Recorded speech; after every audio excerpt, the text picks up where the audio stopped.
aí, tudo bem com você? Bom, então continuando a sequência de vídeos, né, onde eu falo sobre aquele kit com 3 livros da editora Nova Senda, hoje nós vamos falar um pouco sobre o livro 7 Deusas do Mundo Helenístico. Esse livro vai falar sobre Afrodite, Ísis, Atena, Tiché, Epona, Atargates e Cibele. Esse é um livro que eu particularmente achei bem interessante, tanto por ele trazer uma escrita bastante didática, simples, quanto pelo fato dele trazer uma ótima introdução a todas as divindades e o próprio tema que ele apresenta. No início do livro a gente já começa, né, aprendendo um pouco mais sobre o mundo helenístico, né, falando um pouco também sobre a universalidade dos deuses e o sincretismo, o que pode nos ajudar a compreender um pouco melhor a nossa relação com essas divindades e também com as crenças antigas, além de nos incentivar a conhecer um pouco mais a cultura, né, e a história dos povos que cultuavam essas divindades na antiguidade. Em geral, em relação às informações trazidas sobre as divindades, não é um livro muito profundo, tá? Essa é uma sensação que eu tive, pelo menos. E isso fica muito perceptível, principalmente, né, nesse capítulo que você cita,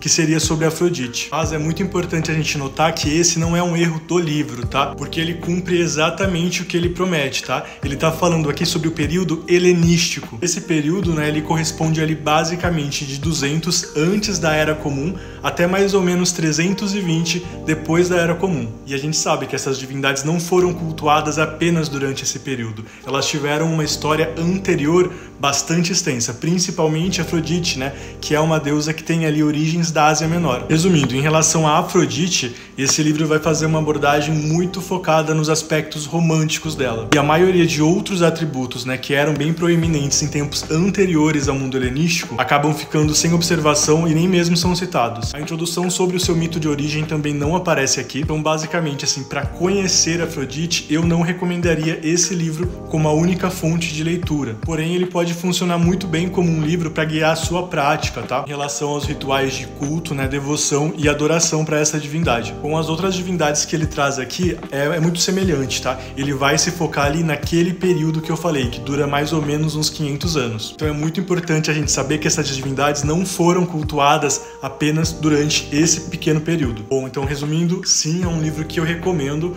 porém, como eu falei, eu não recomendaria ele para se conhecer as divindades, mas sim, principalmente, né, como um guia prático para a sua jornada de devoção diária. É um livro que vai trazer aqui algumas sugestões de rituais, os atributos principais das divindades, né, que foram considerados, obviamente, durante o período helenístico. Traz também algumas dicas, né, para conexão com esses atributos das divindades. Vai abordar ali os principais mitos, né, e personagens que envolvem e estão relacionados com essas deusas. Principalmente, né, fala um pouco sobre como elas foram cultuadas na antiguidade e como essas práticas podem ser adaptadas para o nosso tempo atual. Bom, então é isso, espero ter ajudado e tchau, tchau!